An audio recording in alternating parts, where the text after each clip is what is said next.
Assalamualaikum warahmatullahi wabarakatuh. Kami dari kelompok 6 dengan mata kuliah pengolahan sinyal biomedis akan menjelaskan atau memaparkan mengenai proyek-proyek yang telah kami buat. Nah, yang pertama itu pendahuluan. Nah, pendahuluan sendiri itu terdiri dari latar belakang. Untuk latar belakangnya yaitu, nah, perkembangan teknologi yang semakin hari semakin pesat dapat berkembang dalam perkembangan kehidupan manusia. Nah, salah satu teknologi dalam bidang kesehatan yaitu EEG atau elektroencephalography. Nah, elektrokapalografi ini merupakan alat yang memiliki fungsi sebagai perekam aktivitas sinyal listrik yang terjadi di otak untuk mengetahui rekaman gelombang untuk otak pada pasien. Nah, prinsip kerja dari EEG ini sendiri yaitu kita menggunakan yaitu digunakan untuk mendeteksi perubahan muatan secara tiba-tiba dari neuron. Nah, pada tugas proyek ini yaitu mengenai mata kuliah pengolahan sinyal biomedis ini kita diminta untuk melakukan analisis sinyal EEG dengan mendesain filter sinyal yang digunakan pada titik AF3, AF4, 01 dan 02 dengan menggunakan Google Colab. Nah, jadi pada proyek kali ini kita itu menggunakan Google Colab untuk mendesain filter dan lainnya. Kita akan membahas mengenai hasil dari proyek kita, yaitu di sini kita akan membuka hasilnya dengan menggunakan Google Colabs. Nah, di mana pada Google Colabs ini setelah terdapat sintak dan hasil dari codingan yang telah kami buat. Nah, untuk pembahasan yang pertama yaitu akan dijelaskan oleh Dia. Kepada Dia dipersilahkan. Oke, pertama itu kita diminta untuk menampilkan dataset yang telah kita download terlebih dahulu pada link berikut ini. Menampilkan dataset ini kita menggunakan rumus rumus pengkodingan sebagai berikut dan didapatkan hasil dataset yang keluar dari F3 sampai seterusnya. Tujuan memasukkan data set pada Google Colab ini untuk mempersiapkan data untuk diproses ke analisis berikutnya. Data digunakan menggunakan data EEG yang direkam menggunakan alat emotive pitch plus data tersebut memiliki 14 channel, tetapi 4 channel yang akan kami gunakan dalam analisis yaitu kita diminta untuk memotong dataset yang digunakan sinyal yaitu hanya pada kanal AF3, AF4, O1, dan O2. Menggunakan rumus sebagai berikut. Dan untuk menampilkan tabelnya ini kita menggunakan rumus dengan memasukkan file dataset yang telah kami masukkan dan didapatkan. Jadi tujuan untuk memotong dataset ini membuat proses analisis lebih mudah dengan hanya 4 kanal data akan lebih mudah dikelola dan diproses. Dan pemotongan data juga dapat mengurangi noise dan kesalahan. Data akan lebih mudah dikelola dan diproses dengan hanya menggunakan 4 channel saja. Langkah selanjutnya itu kita diminta untuk membersihkan data. Kita membersihkan data EEG yang telah ada, itu menggunakan rumus sebagai berikut. Pembersihan data ini bertujuan untuk meningkatkan akurasi dan efisiensi proses analisis data EEG. Dan didapatkan hasil pembersihan data sebagai berikut ini. Langkah selanjutnya itu normalisasi data akan dijelaskan oleh rekan saya Syahira. Pada Syahira dipersilakan. Baiklah, selanjutnya akan dilakukanlah yang namanya itu normalisasi data, yang dimana proses pengubahan nilai data menjadi nilai rata-rata 0 dan standar deviasi 1. Normalisasi rata-rata, standar deviasi, dan z-score adalah beberapa metode yang dapat dilakukan untuk melakukan normalisasi data. Nah, berikut dapat dilihat hasil sintak yang kami gunakan. Lalu, setelah dilakukanlah run, akan menghasilkan grafik, 4 grafik yang dimana terdapat channel AF3, AF4, channel O1 dan channel O2. Jika diamati, pada pengolahan sinyal biomedis yang keluar, sinyal pada gambar menunjukkan bahwa normalisasi data dapat meningkatkan kualitas data dan efisiensi proses analisis.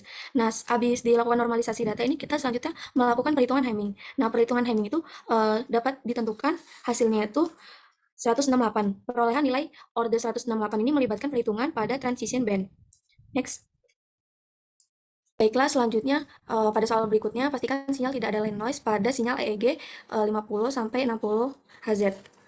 Berikut adalah hasil codingan yang kami gunakan. Dapat dilihat pada gambar di atas menunjukkan hasil spektrum dari channel AF3, channel O1, O2, dan AF4. Data EEG tersebut direpresentasikan dalam domain waktu dan frekuensi.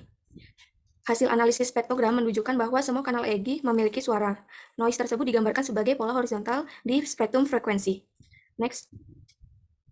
Baiklah, selanjutnya dilakukanlah frekuensi line noise pada data. Dapat dilihat kami menggunakan codingan sintak di atas. Selanjutnya, aplikasikan filter yang sudah ada untuk membuat kanal AF3, AF4, O1, dan O2. Nah, ini berikut merupakan rumus yang digunakan. Dan hasilnya itu yang pertama ada filterisasi AF3 filterisasi O1 dan O2, yang terakhir ada AF4. Nah, terus untuk hasil dari gambar ini, untuk filtrasi AF3 dapat dilihat bahwa filtrasi yang dilakukan menggunakan filter FIR dengan fungsi window hemming memiliki respon yang smooth sehingga dapat mengurangi ringing artifact. Frekuensi cut-off filter ditentukan berdasarkan frekuensi line noise yaitu 50 Hz. Nilai frekuensi cut-off yang digunakan adalah 45 Hz. Nilai ini dipilih agar filter dapat menghilangkan noise frekuensi tanpa perlu mempengaruhi sinyal asli. Selanjutnya itu ada filtrasi O1. Ini menunjukkan bahwa filtrasi yang dilakukan menggunakan filter FIR dengan fungsi window hemming, responnya itu sangat halus dari filter FIR. Dengan fungsi window hemming memungkinkan untuk mengurangi ringing artifact. Lalu frekuensi cut-off filter didasarkan pada frekuensi gangguan garis yaitu 50 Hz. Nilai cut-off 40 Hz digunakan agar filter dapat menghilangkan gangguan pada frekuensi tanpa mempengaruhi sinyal aslinya. Lalu untuk output filter ini tidak terlalu mempengaruhi sinyal asli karena responnya tidak terlalu rendah di luar frekuensi cut-off. Di sini ada fungsi bantuan untuk segmentasi, bisa kalian lihat untuk sintaks yang digunakan. Ada ekstrak gelombang otak delta 0,5 sampai 4 MHz, lalu theta 4 sampai 8 Hz, alpha 8 sampai 13 Hz dengan menggunakan filter IIR, metode transformasi bilinear. Next. Selanjutnya ini di sini untuk pengolahan data adalah menggunakan ekstraksi band. Nah, ini menggunakan filter Butterworth dengan menggunakan rentang frekuensi yang sudah ditentukan. Next. Nah, ini dapat dilihat terlihat pada ada dua gambar grafik respon impuls frekuensi. Grafik pertama itu adalah respon impuls frekuensi filter FIR yang telah dirancang. Nah, untuk grafik yang keduanya itu respon impuls frekuensi filter Butterworth yang memiliki frekuensi cut-off yang sama, yaitu 50 Hz. Nah, untuk filter FIR yang dirancang memiliki beberapa kelebihan dibandingkan dengan filter Butterworth dengan frekuensi cut-off yang sama, yaitu respon yang lebih tajam di sekitar frekuensi cut-off, tidak memiliki overshoot atau undershoot, dan dapat lebih efektif menghilangkan noise frekuensi 50 Hz. Selanjutnya akan dijelaskan oleh rekan saya, yaitu Mela Ananda. Untuk perintah selanjutnya yaitu pengaplikasian filter bandpass ke sinyal. Nah, dapat kita lihat pada sintaksnya. Di sini kita akan menggunakan rumus dari pengaplikasiannya sendiri. Nah, kemudian next, setelah kita masukkan rumus ini, maka akan mendapatkan hasil seperti pada layar, yaitu ada 3 jenis sinyal domain frekuensi hasil dari filter delta, theta, alpha. Yaitu menggunakan Butterworth. Nah, Butterworth sendiri itu merupakan filter yang digunakan untuk meningkatkan fitur tertentu dan meredam fitur yang tidak diinginkan. Oleh karena itu, didapatkanlah hasil seperti pada gambar. Kemudian di next. Nah, untuk yang terakhir itu kita akan melihat perintah selanjutnya kita akan melihat bagaimana sih sinyal domain frekuensi hasil dari filter delta, theta, alpha setelah difilter. Nah, di sini kita menggunakan sintaks yang mana pada sintaks tersebut kita menggunakan rumus transformasi Fourier. Setelah itu kita akan memplotting gambar-gambar yang mana gambar yang akan diplotting itu adalah gambar delta, theta, dan alpha. Setelah semua gambar diplotting, kemudian kita runkan dan akan mengeluarkan hasil seperti pada layar.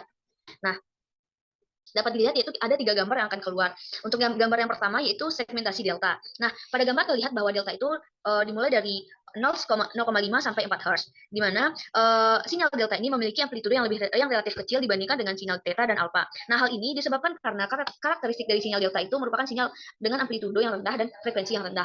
Nah, untuk gambar yang kedua yaitu segmentasi theta. Nah, segmentasi theta itu dimulai dari 4 sampai 8 Hz, yang mana sinyal ini memiliki amplitude yang lebih rendah dibandingkan dengan sinyal delta.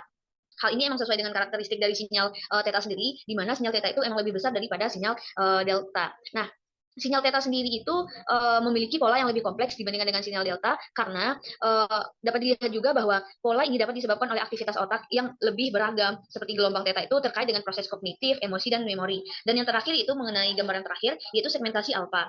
Nah, kalau untuk segmentasi alpha sendiri itu dimulai dari 8 sampai 13 Hz. Segmentasi alpha sendiri memiliki sinyal yang lebih besar dibandingkan dengan sinyal-sinyal yang lainnya. Hal ini memang sesuai dengan karakteristiknya, dan sinyal alpha ini terlihat memiliki pola yang lebih teratur dibandingkan dengan sinyal yang lain, karena hal ini disebabkan oleh aktivitas otak yang lebih fokus seperti gelombang alpha yang terkait dengan keadaan rileks dan fokus.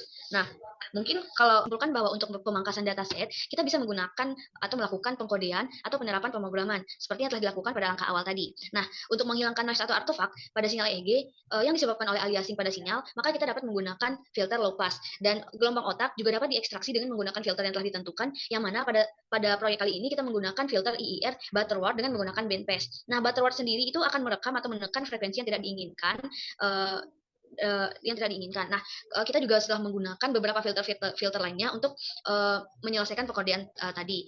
Sekian presentasi dari kelompok kami. Kami akhiri. Wassalamualaikum warahmatullahi wabarakatuh.